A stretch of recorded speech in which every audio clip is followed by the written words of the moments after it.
7 अप्रैल 2025 सोमवार। नबी दानियल का ग्रंथ अध्याय 13 पद संख्या 1 से 9, 15 से 17, 19 से 30 और 33 से 62। मैंने कुछ भी नहीं किया, फिर भी मुझे मरना होगा। योआकीम नामक व्यक्ति बाबुल का निवासी था। उसका विवाह हिल्किय्याह की पुत्री सुसन्ना से हुआ था। वह अत्यंत सुंदर और प्रभु भक्त थी, क्योंकि उसके माता पिता धार्मिक थे और उन्होंने अपने पुत्री को मूसा की संहिता के अनुसार पढ़ाया लिखाया था। योआकीम बहुत धनी था और उसके घर से लगी हुई उसकी एक सुंदर वाटिका थी। यहूदी उसके यहाँ आया जाया करते थे, क्योंकि वह उनमें सबसे अधिक प्रतिष्ठित था। उस वर्ष लोगों ने जनता में से 2 नेताओं को न्यायकर्ताओं के रूप में नियुक्त किया था। उनके विषय में प्रभु ने कहा था, बाबुल में अधर्म उन नेताओं से प्रारंभ हुआ जो न्यायकर्ता थे और जनता का शासन करने का ढोंग रचते थे। वे योआकीम के यहाँ आया करते थे और जिनका कोई मुकदमा रहता वे सब उनके पास आते थे। जब दोपहर के समय लोग चले जाते तो सुसन्ना अपने पति की वाटिका में टहलना आया करती थी। दोनों नेता उसे प्रतिदिन वाटिका में घूमते और टहलता देखते थे और उनमें सुसन्ना के लिए प्रबल काम वासना उत्पन्न हुई। उनका मन इतना विकृत हो गया है कि उन्होंने स्वर्ग की ओर नहीं देखा और नैतिकता के नियम भुला दिए। वे उपयुक्त अवसर की ताक में ही थे कि सुसन्ना 2 नौकरानियों के साथ अपनी आदत के अनुसार वाटिका में घुस गई। उस दिन बहुत गर्मी थी, इसलिए वह स्नान करना चाहती थी। उन दोनों नेताओं को छोड़कर जो छिपकर उसे ताक रहे थे, वहाँ कोई नहीं था। उसने अपनी नौकरानियों से कहा, जाकर तेल और मरहम ले आओ और वाटिका का फाटक बंद कर दो, जिससे मैं स्नान कर सकूं। नौकरानियां बाहर गई ही थी कि दोनों नेता उठकर सुसन्ना के पास दौड़ते हुए आए और उससे बोले, देखो, वाटिका का फाटक बंद है और कोई भी हमें नहीं देखता। हम तुम पर आसक्त हैं। हमारे साथ रमण करना स्वीकार करो, नहीं तो हम तुम्हारी विरुद्ध एक साक्ष्य देंगे कि कोई युवक तुम्हारे साथ था और इसलिए तुमने अपनी नौकरानियों को बाहर भेज दिया। सुसन्ना ने आह भरकर कहा, मुझे कोई रास्ता नहीं दिखता। यदि मैं ऐसा करूंगी तो प्राणदंड के योग्य हो जाऊंगी। यदि मैं ऐसा नहीं करूंगी तो आपके हाथों से बच नहीं पाऊंगी। फिर भी प्रभु के सामने पाप करने की अपेक्षा निर्दोष ही आपके हाथों पड़ जाना मेरे लिए अच्छा है। इस पर सुसन्ना ऊंचे स्वर से चिल्लाने लगी, किंतु दोनों नेता उसके विरुद्ध चिल्लाने लगे और उनमें से एक ने दौड़कर वाटिका का फाटक खोल दिया। जब घर के लोगों ने वाटिका में चिल्लाने की आवाज़ सुनी तो यह देखने के लिए कि सुसन्ना को क्या हुआ, वे दौड़ते हुए आए और पार्श्व फाटक से वाटिका में प्रवेश कर गए। जब दोनों नेताओं ने अपना बयान दिया तो नौकरानों को बड़ा धक्का लग गया, क्योंकि सुसन्ना पर इस प्रकार का अभियोग कभी नहीं लगाया गया था। दूसरे दिन जब जनता उसके पति योआकीम के यहाँ एकत्र हो गई थी तो वे दुष्ट नेता सुसन्ना को प्राणदंड दिलाने का षड्यंत्र रचकर पहुँचे। उन्होंने जनता के सामने कहा, हिल्किय्याह की पुत्री योआकीम की पत्नी सुसन्ना को बुला भेजो। लोगों ने उसे बुलाया भेजा। वह अपने माता पिता, अपने बच्चों और अपने सब कुटुंबियों के साथ आई। उसके संबंधी और जितने भी लोग उसे देखते थे वे सब के सब रोते थे। उन 2 नेताओं ने सभा में खड़े होकर उसके सिर पर अपने हाथ रख दिए। वह रोती हुई स्वर्ग की ओर देखती रही, क्योंकि उसका हृदय ईश्वर पर भरोसा रखता था। नेताओं ने यह कहा, जब हम अकेले वाटिका में टहल रहे थे तो यह 2 नौकरानियों के साथ वाटिका में आई। इसने वाटिका का फाटक बंद करा दिया और नौकरानियों को बाहर भेजा। तब एक युवक जो छिपा हुआ था पास आकर इसके साथ लेट गया। हम वाटिका के एक कोने से यह पाप देखकर दौड़ते हुए उनके पास आए और हमने दोनों को रमण करते देखा। हम उस युवक को नहीं पकड़ पाए, क्योंकि वह हमसे बलवान था और वाटिका का फाटक खोलकर भाग गया। हमने उसे पकड़ लिया और पूछा कि वह युवक कौन है, किंतु इसने उसका नाम बताना अस्वीकार किया। हम इन बातों के साक्षी हैं। सभी ने उन पर विश्वास किया क्योंकि वे नेता और न्यायकर्ता थे। लोगों ने सुसन्ना को प्राणदंड की आज्ञा दी। इस पर सुसन्ना ने ऊंचे स्वर से पुकार कर कहा, हे शाश्वत ईश्वर, तू सब रहस्य और भविष्य में होने वाली घटनाएं जानता है। तू जानता है कि इन्होंने मेरे विरुद्ध झूठी गवाही दी है। इन्होंने जिन बुरी बातों का अभियोग मुझ पर लगाया है, मैंने उनमें से एक भी नहीं किया। फिर भी मुझे मरना होगा। ईश्वर ने उसकी सुन ली। जब लोग उसे प्राणदंड के लिए ले जा रहे थे, तो ईश्वर ने दानिएल नामक युवक में एक दिव्य प्रेरणा उत्पन्न की। वह पुकार कर कहने लगा, मैं इसके रक्त का दोषी नहीं हूँ। इस पर सब लोग उसकी ओर देखने लगे और बोले, तुम्हारे कहने का अभिप्राय क्या है?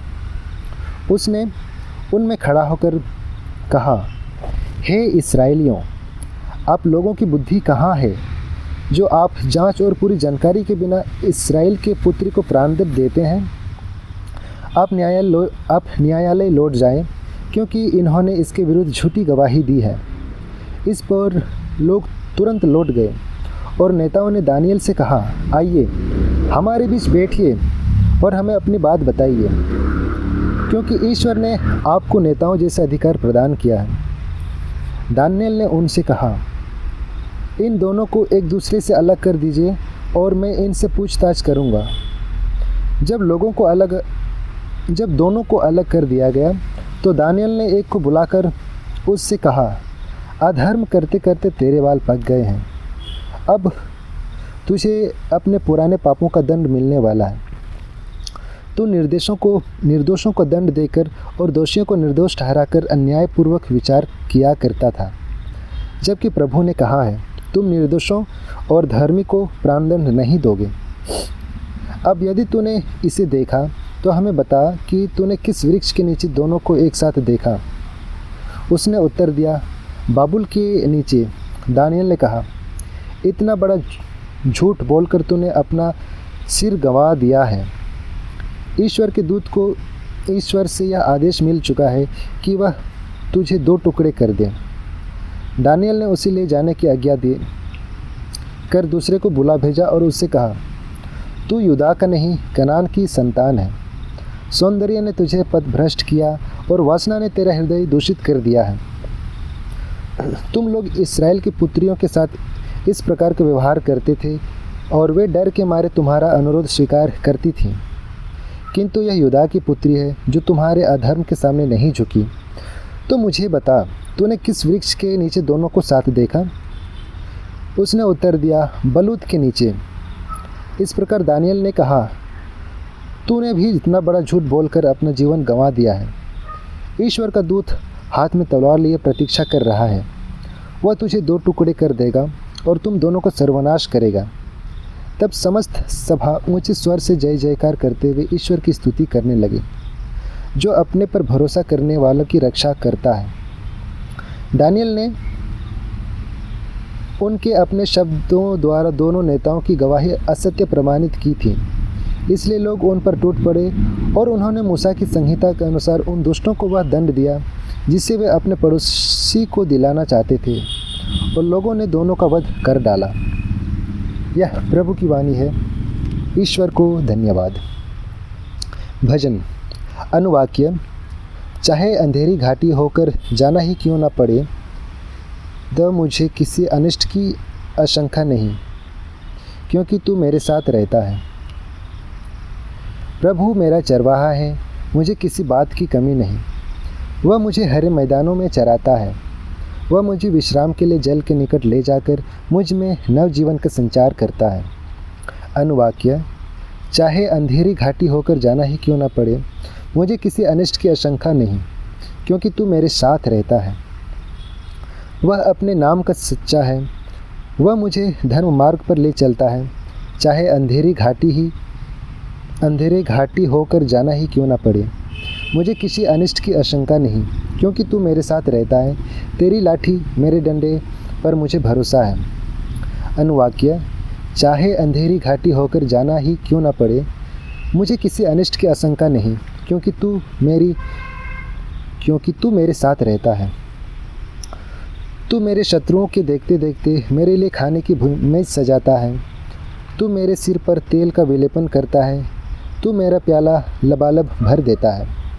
अनुवाक्य: चाहे अंधेरी घाटी होकर जाना ही क्यों न पड़े, मुझे किसी अनिष्ट की आशंका नहीं, क्योंकि तू मेरे साथ रहता है। इस प्रकार तेरी भलाई और तेरी कृपा से मैं जीवन भर घिरा रहता हूँ। प्रभु का मंदिर ही मेरा घर है, मैं उसमें अनंत काल तक निवास करूँगा। अनुवाक्य: चाहे अंधेरी घाटी होकर जाना ही क्यों न पड़े, मुझे किसी अनिष्ट की आशंका नहीं, क्योंकि तू मेरे साथ रहता है। जय घोष। प्रभु कहता है, मैं पापी की मृत्यु से नहीं बल्कि इससे प्रसन्न हूँ कि वह पश्चाताप करे और अनंत जीवन प्राप्त करे। संत यूहन्ना के अनुसार आज का पवित्र सुसमाचार अध्याय 8 पद संख्या 1 से 11। यीशु जैतून पहाड़ चले गए और वह बड़े सवेरे फिर मंदिर आए। सारी जनता उसके पास इकट्ठी हो गई और वह बैठकर लोगों को शिक्षा दे रहे थे। उस समय शास्त्री और फरीसी व्यभिचार में पकड़ी गई एक स्त्री को ले आए और उसे बीच में खड़ा कर उन्होंने यीशु से कहा, गुरुवर, यह स्त्री व्यभिचार करते हुए पकड़ी गई है। संहिता में मूसा ने हमें ऐसी स्त्रियों को पत्थर से मार डालने का आदेश दिया है। आप इसके विषय में क्या कहते हैं? उन्होंने यीशु की परीक्षा लेते हुए यह कहा, जिससे उन्हें उन पर दोष लगाने का कोई आधार मिल जाए। यीशु झुककर उंगली से भूमि पर लिखते रहे। जब वे उनसे उत्तर देने के लिए आग्रह करते रहे तो यीशु ने सिर उठाकर उनसे कहा, तुम में से जो निष्पाप हो वही सबसे पहले इसे पत्थर मारे। और वह फिर झुककर भूमि पर लिखने लगे। यह सुनकर बड़ों से लेकर छोटों तक सब के सब एक एक करके खिसक गए। यीशु अकेले रह गए और वह स्त्री बीच में खड़ी रही। तब यीशु ने सिर उठाकर उससे कहा, नारी, वे लोग कहाँ हैं? क्या एक ने भी तुम्हें दंड नहीं दिया? उसने उत्तर दिया, महोदय, एक ने भी नहीं। इस पर यीशु ने उससे कहा, मैं भी तुम्हें दंड नहीं दूंगा। जाओ और अब से फिर पाप नहीं करना। यह हमारे प्रभु यीशु ख्रिस्त का सुसमाचार है। हे ख्रिस्त, तेरी स्तुति हो। तो आइए आज के पाठों पर हम मनन चिंतन करते हैं और इससे हम सुनेंगे फादर संजय परस्ते, जो इंदौर धर्म प्रांत के हैं। और वो बताते हैं, उनका मन इतना विकृत हो गया कि उन्होंने स्वर्ग की ओर नहीं देखा और नैतिकता के नियम भुला दिए। आज के दोनों ही पाठ हमें एक बात की ओर इंगित करते हैं, वो है स्वर्ग। संसार भर के सभी धर्मों में और हमारे ख्रिस्त धर्म में भी यही धारणा है कि ईश्वर ऊपर है। इसका मतलब ये नहीं कि ईश्वर केवल ऊपर है। हम जानते हैं ईश्वर सर्वव्यापी है, उसकी उपस्थिति सर्वत्र है। तो वास्तव में इसका क्या अभिप्राय है? इसे हम इन 4 बिंदुओं के माध्यम से समझने का प्रयास करेंगे। पहला, स्वर्ग की ओर देखना अर्थात ईश्वर को याद करना। दूसरा, ईश्वर की सर्वशक्तिमत्ता को स्वीकार करना। तीसरा, इस लौकिक जीवन से अलौकिक जीवन की ओर प्रस्थान करना। चौथा, अंधकार से ज्योति की ओर बढ़ना। ये चारों बिंदु इस बात पर बल देते हैं कि ईश्वर में विश्वास और उसके प्रति भय हमें न केवल एक नैतिक प्राणी बनाता है, अपितु हमें एक धार्मिक जीवन जीने में मदद करता है। लेकिन जब कभी हमारा मन कुंठित हो जाता है, हम पाप में जीवन जीते हैं, ऐसी स्थिति में हम ईश्वर को भूल जाते हैं और पाप हमें केवल सांसारिक वस्तुओं में लिप्त रखता है। हम ईश्वर की ओर दृष्टि लगाते, जैसा कि आज के पाठ में 2 न्यायकर्ताओं के काम वासना से वशीभूत होकर नैतिकता के सारे नियम भुला दिए। स्रोतकार हमें बताते हैं कि ईश्वर की ओर दृष्टि लगाओ, आनंदित हो और तुम फिर कभी निराश नहीं होंगे। आज हमें प्रभु की ओर दृष्टि लगाने की आवश्यकता है ताकि हम ईश्वर कृपा में जीवन जी सकें।